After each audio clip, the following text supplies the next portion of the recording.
Ini tak boleh tengok dalam kita punya sifir. Tengok kamus. Sebab 1, 2, 3 madhi, mudhari' dan masdar ikut orang Arab sebut. Dalam kita punya sifir tu sekadar panduan. Kadang-kadang kena, kadang tak kena. Ya tuan-tuan? Sebab dia tak bunyi fa'lun sepatut kan? Sepatut asmun. Dia ism. Ya, isman. Itu kalau nak bagikan atas. Kalau bagi depan ismun. Okey, apa makna ismun? Dosa. Kalau dosa saya ismi. Kalau nama saya ismi. Sama aja. Sama tak? Bunyi dia mesti tak sama juga. Sa, makhraj dia mesti keluar daripada ujung gigi kacip atas. Ismi, itu dosa saya. Kalau nama saya is, dia tak boleh keluar kan? Ismi.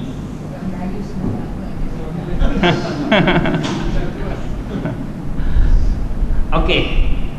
Kalau nombor 4 untuk isim apa? Fa'il. Ini tak payah ikut. Orang Arab ikut kaedah. Dia silap, dia yang salah. Macam mana isim fa'il bunyi? Fa'ilun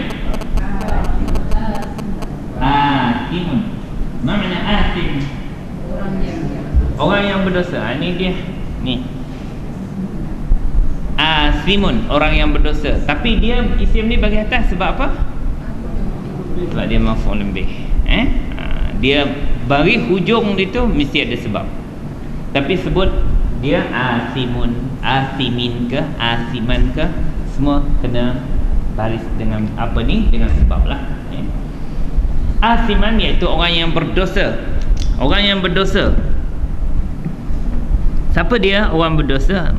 Dia kata orang kafir mujahiran bil ma'asi. Makna mujahiran? Orang yang menjaharkan, iaitu yang mempertontonkan ni bil ma'asi, dengan maksiat. Ada dua jenis orang buat maksiat. Satu, nyuruk-nyuruk. Ini tak berapa bahaya, dia berdosa. Tapi ini yang berani. Bulan Ramadan pun kepit awet lagi, isap rokok, minum. Ini dia panggil mujahiran. Orang yang berani menonjolkan, melawan Allah Ta'ala, depan Allah Ta'ala tu semua, tapi depan orang ramai, dia promosi maksiat. Ini mujahiran bil ma'asi. Asiman. Ya.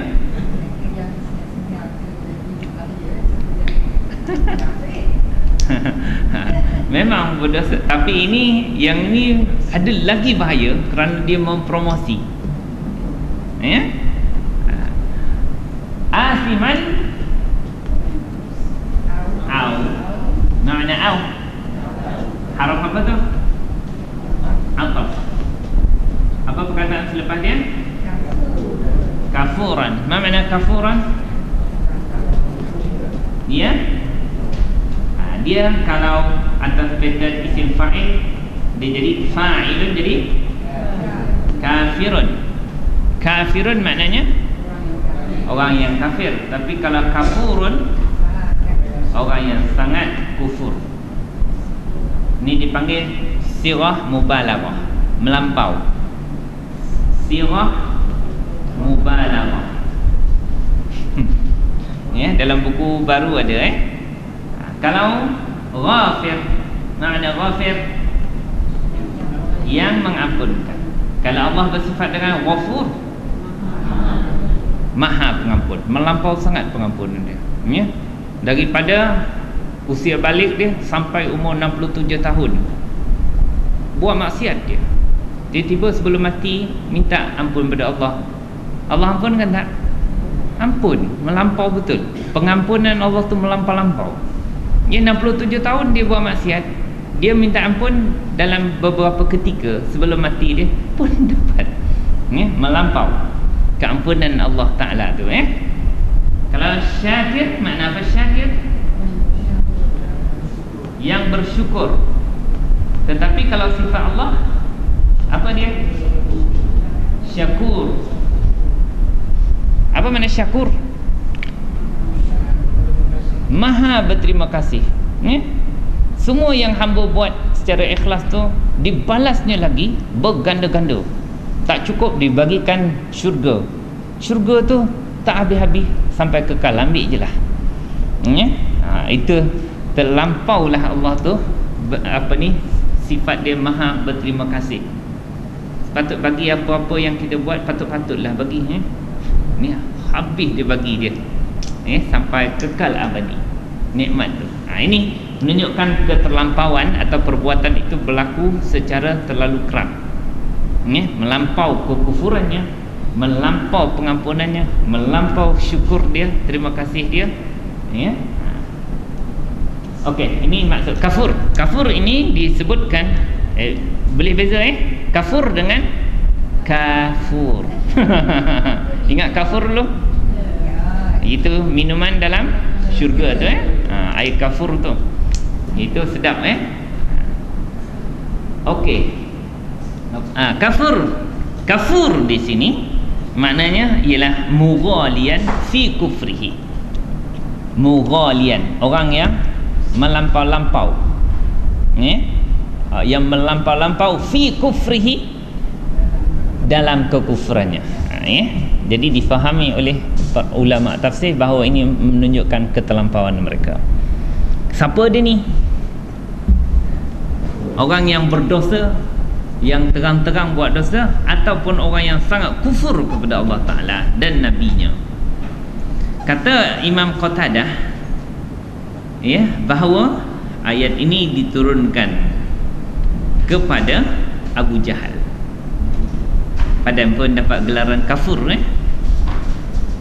kerana dia berkata la'in. Apa makna la'in?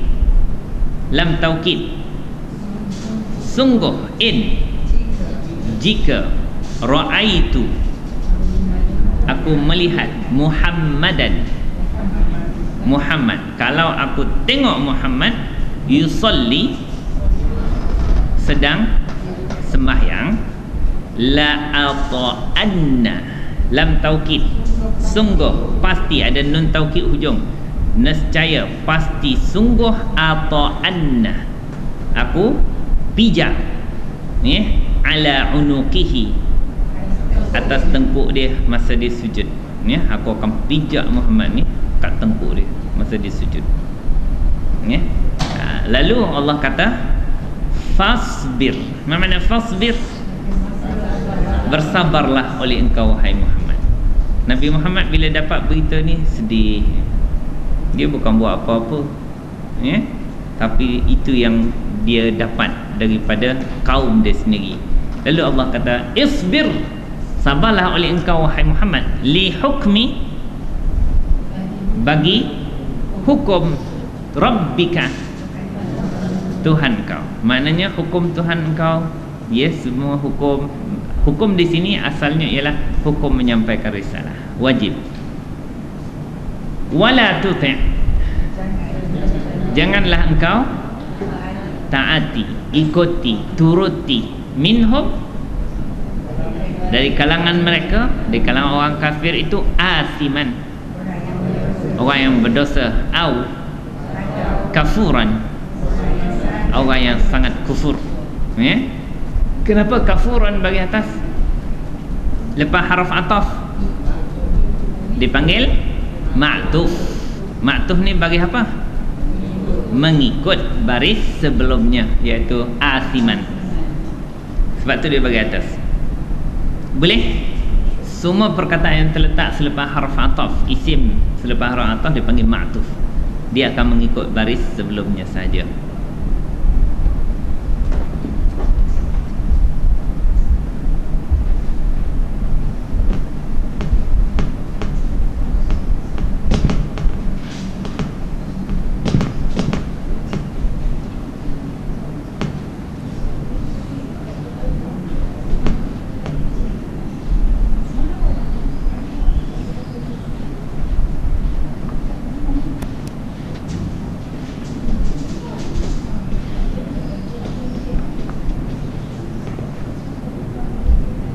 Okey, tuan-tuan dan puan-puan, sambung.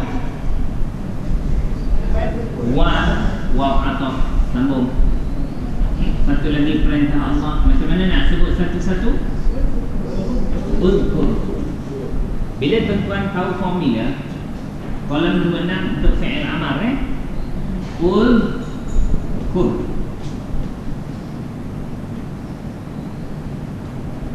Tengok, dengan sendiri tuan-tuan mesti tahu fi'il mudhari'.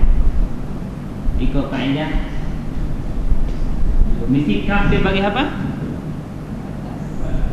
Kalau ni bagi depan, dia pun kaf dia mesti bagi depan juga. Kaf mesti bagi depan. Sama. Huruf ketiga ni atau ain fi'il yaf'ulu, uf'ul mesti sama.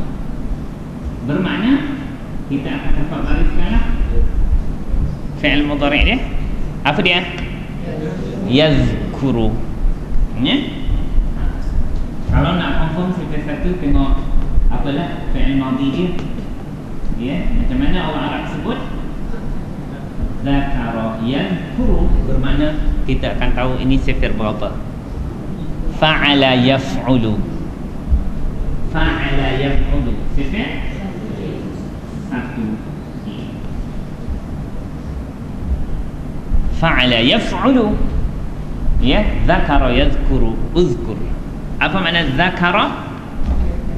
Dia telah ingat, mengingati. Yazkuru, dia sedang atau dia akan mengingat. Uzkur, ingatlah oleh engkau. Bermakna ini adalah fi'il amar. Sifir satu. Fa'il dia ialah dhamir. Apa dia? Anta ila Nabi Muhammad sallallahu alaihi wasallam. Ingatlah oleh engkau wahai Muhammad. Makna perintah Allah kepada Nabi Muhammad juga perintah Allah kepada umatnya. Kecuali yang betul-betul khusus kepada Nabi, barulah tak masuk.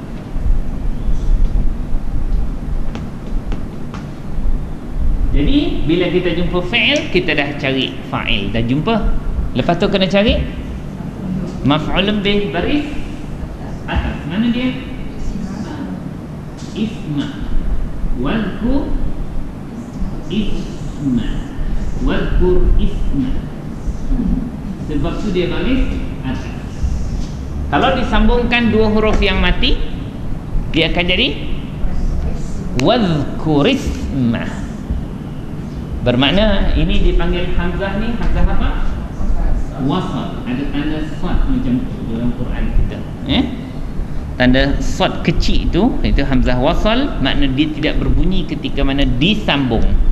Tetapi kalau sebut satu-satu, dia sebutan dia ialah uzkur. Uzkur isma. Dia bagi atas sebab maf'ul bih. Kemudian tak ada tanwin, sebab tu isim tu? Sebab dia mudhaf. Nak bersandar kepada apa? Rabbi. Rabbi bagi bawah kerana mudhafun ilaih. Dan dia juga adalah, sebab apa dia jadi mudhaf? Sebab memang sebab apa dia jadi mudhaf? Apa tanda dia? Tak ada alif lam dan tanwin. Sebaik kita muak lagi. Sebut je lah bulan puasa ni. Ka akan jadi mudhafun ilaih kerana dhamir melekat dengan isim. Sama juga mudhafun ilaih. Formula nombor ini tak boleh lupa. Nombor satu kena ingat lah. Nombor satu mesti ingat. Sendiri mau ingat lah. Semua dhamir yang muttasil dengan isim mesti jadi mudhafun ilaih. Jangan ragu dah. Formula kita ni setakat ni tepat, ya. Ingatlah oleh engkau wahai Muhammad akan nama Tuhan kau. Makna apa? Dawim ala zikrillah. Senantiasalah mengingati Allah. Apa perkataan selepas dia? Bukratan. Ma makna bukratan? Pada waktu pagi. Isim ke fi'il ke haruf? Isim. Pagi, petang, siang, malam. Dia panggil isim apa? Isim zaraf. Zaraf apa namanya? Zaraf zaman. Bila zaraf zaman, dia baris atas, maka dia juga dinamakan sebagai maf'ulun fi. Maf'ulun fi bagi apa? Bagi atas. Isim nombor berapa? Purple. Isim bagi atas nombor berapa? Isim bagi atas nombor apa? Maf'ulun fi. Isim mansub. Nombor 7 ke 6? Kalau 6 namanya maf'ulun ma'ah. Nombor 7? Formula. Oh, okey. Okey. Maf'ulun bi isim mansub nombor 7. Kalau nak tengok formula, formula nombor 6. Okey. Formula nombor 6. Apa formula nombor 6 kata? Dia sama juga maf'ulun fi. Sebab ada makna fi. Apa makna fi? Pada. Sebab tu kita terjemah bukratan, pada waktu pagi. Ya. Pada waktu pagi. Bermakna fi salatis subhi. Kalau dalam tafsir saya lah, ingatlah oleh engkau fi salatis subhi, pada salat subuh. Kemudian wa asilan. Makna asilan? Pada waktu petang. Dia juga adalah maf'ulun fi. Isim zaraf yang baris di atas, sama. Wa asilan. Asilan ini dalam tafsir saya dia kata, kalau asyian fi salati subhi, asilan fi salati zuhri wal asri. Ya, pada waktu asar dan zuhur. Zuhur dan asar. Boleh tengoklah. Kalau kita tengok lagi tafsir, mungkin ada penjelasan. Mungkin ada kenapa sebab ni ayat ni diturunkan, kena jaga dua benda ni pada waktu pagi ni. Ni kita juga antara yang membantu kita memaham ayat ialah kita tahu di mana ayat ni turun. Di mana? Di Mekah. Bagaimana suasana pada ketika ayat ni diturunkan? Iaitu Nabi berhadapan dengan dengan kecaman, ancaman, penganiayaan orang-orang kafir Quraisy. Macam mana keadaan para sahabat masa itu? Ketakutan. Sedikit bilangannya berhadapan dengan keramaian kuasa orang-orang kafir Quraisy. Di mana mereka mentarbiah diri mereka di sebuah kalau pada zaman permulaan dulu, iaitu di rumah Arqam bin Abi Arqam. Dilakukan itu secara bersembunyi. Dan kita kena tahu masa ni dah turun belum ayat solat? Belum. Bermakna ni apa maksudnya di sini? Memang pada sebelum disyariatkan solat 5 waktu, dia ada solat pagi dan solat petang mengikut syariat nabi-nabi terdahulu. Macam mana cara dia? Allahu alam. Saya pun tak tengok. Cubalah tanya ustaz-ustaz. Tetapi yang pasti dia ada satu sembahyang yang dah diwajibkan pada awal dakwah Nabi. Sembahyang apa? Sembahyang malam. Ya ayyuhal muzammil qum al-laila. Di sini, bangunlah oleh engkau wahai orang berselimut, Nabi, al-laila, pada waktu malam.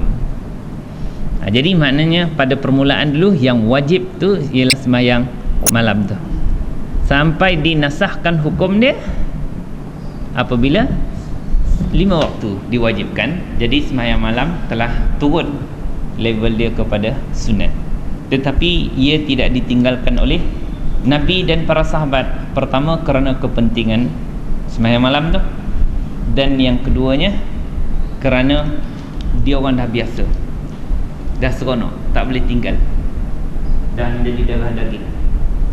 Tengoklah apa yang menjadi darah daging kita. Kalau tak tinggal, ya, muyok je. Nah, apa amalan yang kita dah biasa? Kena ada yang kalau tak buat tu rasa sengal di badan. Ada tak sampai macam tu? Ha? Ha? Makan tak dapat makan sengal. Dia kena adalah amalan yang menjadi darah daging kita, sehingga kita ni risau tak aman, ya, dengan satu amalan tu kalau kita tak buat, sebab dia dah mendarah daging. Masa saya menziarah Ustaz Abdullah Qari tu, best juga. Tengok dia tua, penulis. Tahu tak? Kenal tak? Kelatih. Cucu Tok Kenali rasanya, dia tu, dia dah hasilkan karya dalam masa saya pergi ziarah 5-6 tahun lepas tu. Ustaz yang bawa ziarah tu pun dah meninggal dah. Ustaz Abdul Rahim, pengetua sekolah Hira, meninggal, dia kanser sini. Dia yang bawa jumpa. Dia kalau dia sengal-sengal badan dia, demam, dia akan duduk atas kerusi dia. Bukan kerusi ada apa-apa elektrik ke apa, tak ada. Sekarang ni kerusi terapi kan. Tak, itu adalah kerusi tempat dia menulis. Maka dia akan menulis, selepas tu dia sihat semula. Sebab itu yang menjadi kebiasaan dan darah daging dia.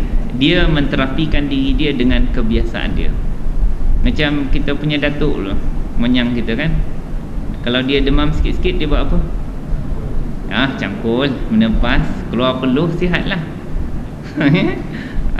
Kita mesti ada macam tu. Kalau kita tak buat benda baik tu, rasa nak demam, tak bersedekah je hari ni, demam, pergi cepat-cepat ke masjid, masukkan, insya-Allah sihat.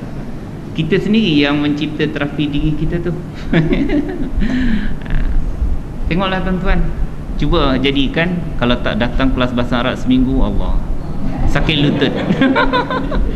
Sakit lutut ni tak pergi belajar bahasa Arab, tak, kelas apa minggu depan cuti pula, kena cari kelas bahasa Arab lain. Minggu depan cuti, saya dalam kursus, InsyaAllah kita sambung minggu selepas dia.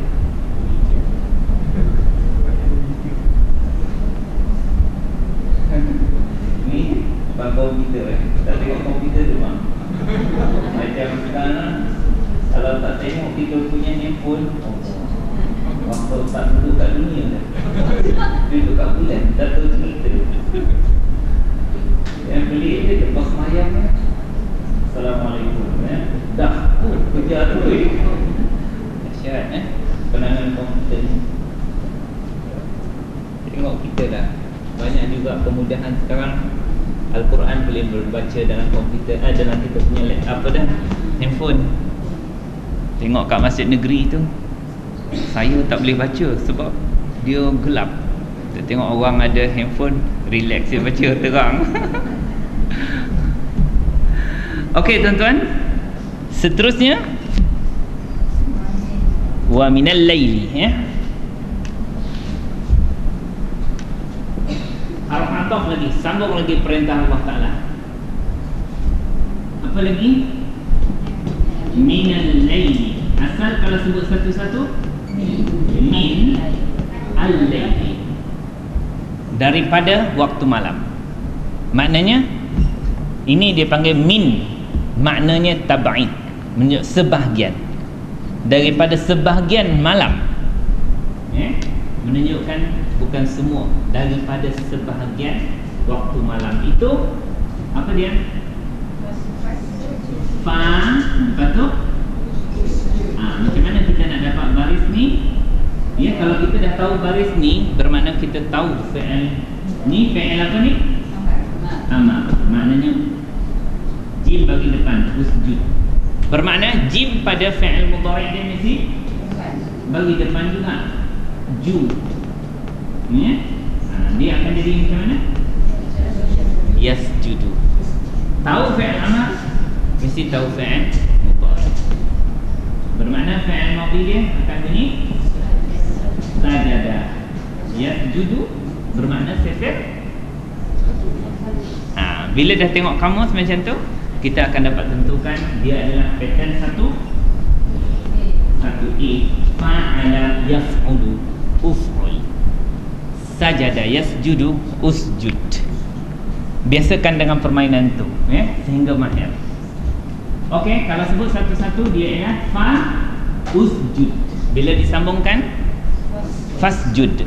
Apa makna usjud? Sujudlah oleh engkau. Fi'il amar. Sifir 1A. Fa'il dia siapa? Dhamir. Anta. Boleh? Sujud, sebab tu kita terjemah sujudlah oleh engkau. Anta tu siapa? Nabi Muhammad.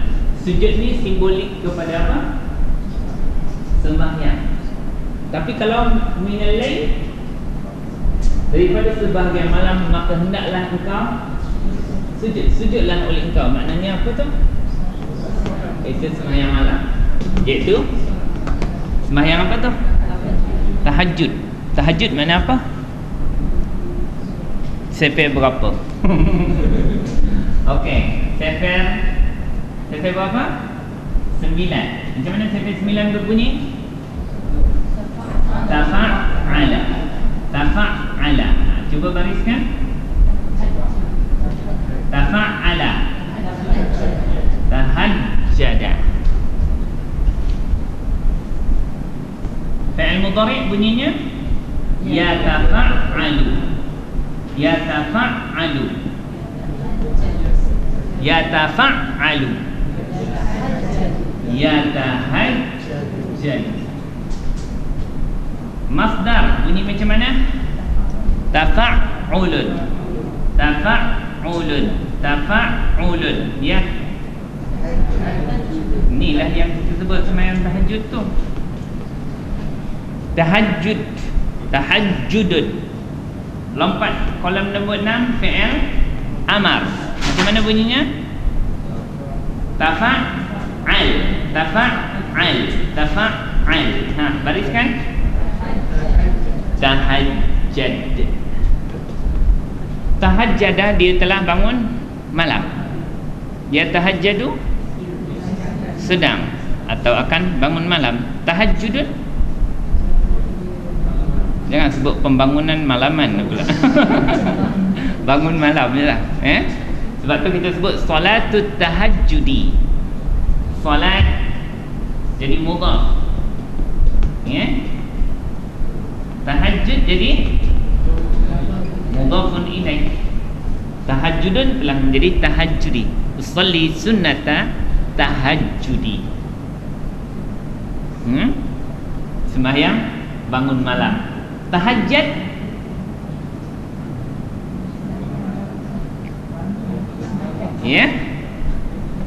bangunlah oleh engkau. Bangun malamlah oleh engkau.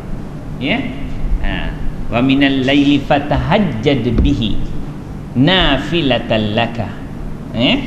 Tahajjud, ada perkataan ni digunakan dalam Quran. Cumanya ini saya pergi sini sebab dalam kitab tafsir memang disebut wa tahajjad lahu ta'ifatan minal lail. Makna usjud ini ditafsirkan tahajjud. Apa makna tahajjud? Bangunlah malam. Bangunlah malam. Bangunlah oleh engkau pada waktu malam. Okey, bangunlah oleh engkau pada waktu malam. Itu maksud usjud. Sujudlah oleh engkau, maknanya bangunlah oleh engkau pada waktu malam. Apa perkataan selepas dia? Lahu. Apa makna lahu?